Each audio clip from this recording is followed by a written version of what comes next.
Emma Clark stood in her family's small cabin, wearing her mother's wedding dress at 19. She had imagined her wedding day differently, but circumstances had a way of changing plans on the frontier. Her father sat at the table, his face drawn with worry. Her younger siblings, 10-year-old Thomas and 8-year-old Mary, watched with solemn eyes Emma. "You don't have to do this," her father said for the third time that morning. "Yes, I do," Emma replied quietly. Her father had broken his leg badly 3 months ago. The bone had healed wrong, and he could no longer work the farm effectively. They were facing foreclosure, starvation, or worse than Jacob Miller had made his offer.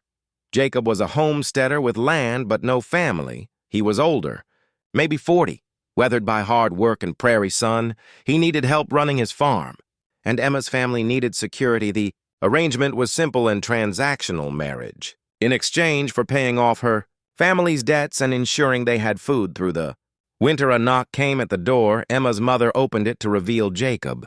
Freshly shaved and wearing his best clothes, behind him stood Reverend Thompson and 2 witnesses. "Miss Clark," Jacob said, removing his hat, "I want you to know you still have a choice here." Emma met his eyes. They were kind eyes.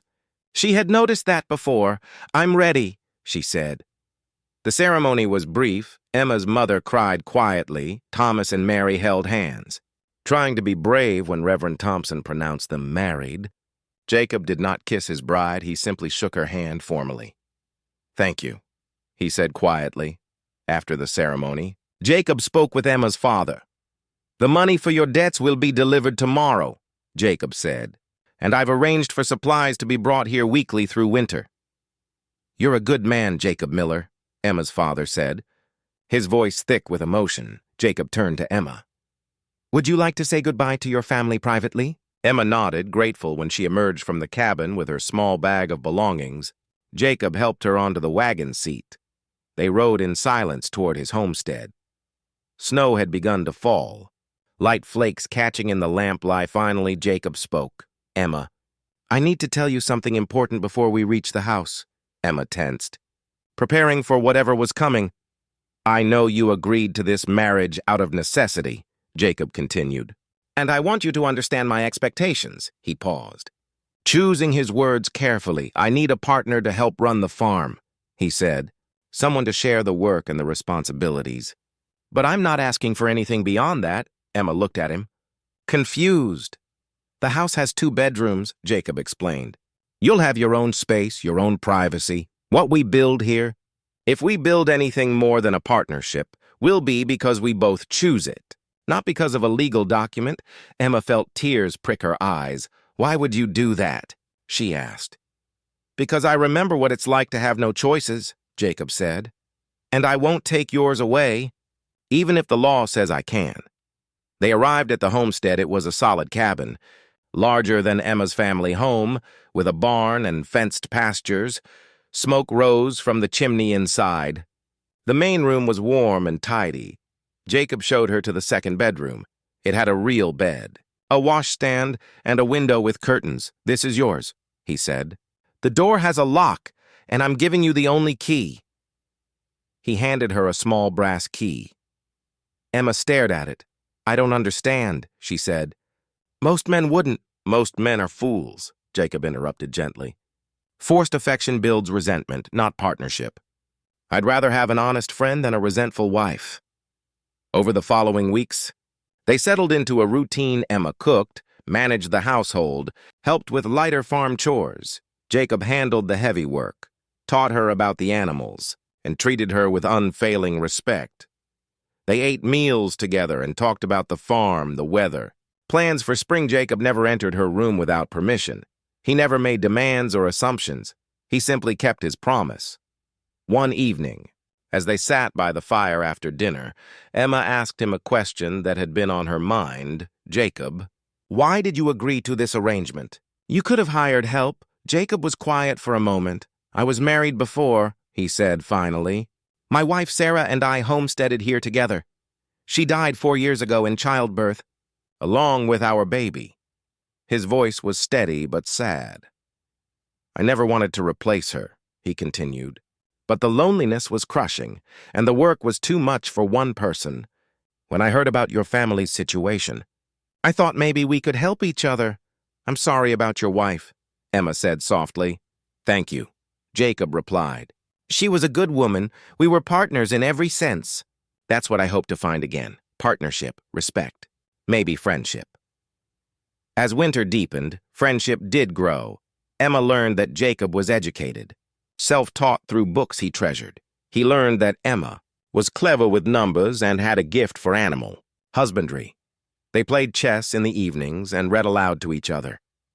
Jacob taught Emma to read his agricultural journals. Emma taught Jacob songs her mother had sung one night. A blizzard hit hard. The wind howled and snow piled against the walls. Jacob went to check on the livestock and didn't return. Emma waited 10 minutes. Then 20, fear gripped her heart. She bundled up and went looking. She found Jacob in the barn. Pinned beneath a beam that had been knocked loose by the wind, Emma, "Go back inside," he said through gritted teeth. "It's not safe. Neither is leaving you here," Emma replied. She managed to lever the beam enough for Jacob to pull free. His leg was badly bruised, but not broken. Emma helped him back to the house.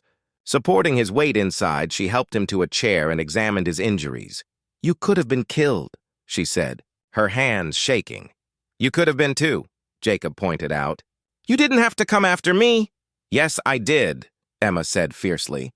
"You're my partner." Jacob looked at her with something new in his eyes. "Emma Clark Miller," he said softly. "You're an extraordinary woman. Spring came gradually. The snow melted." Revealing the prairie grass, Emma and Jacob planted crops together. Working side by side one evening as they sat on the porch watching the sunset, Emma spoke. "Jacob, I want to thank you." "For what?" "For keeping your promise," Emma said. "For giving me time. For treating me like a person with value beyond what I could provide." "You don't need to thank me for basic decency," Jacob replied. "Yes, I do," Emma said, "because it's not as common as it should be." She took his hand. "I want you to know that I'm choosing to stay," she continued. "Not because of our agreement or because I have nowhere else to go, but because I want to be here, with you." Jacob squeezed her hand gently. "I'm glad," he said simply. 6 months after their wedding, Emma moved her belongings into Jacob's room. Not because she had to, but because she wanted to. They became partners in every sense of the word, building a life together on the frontier.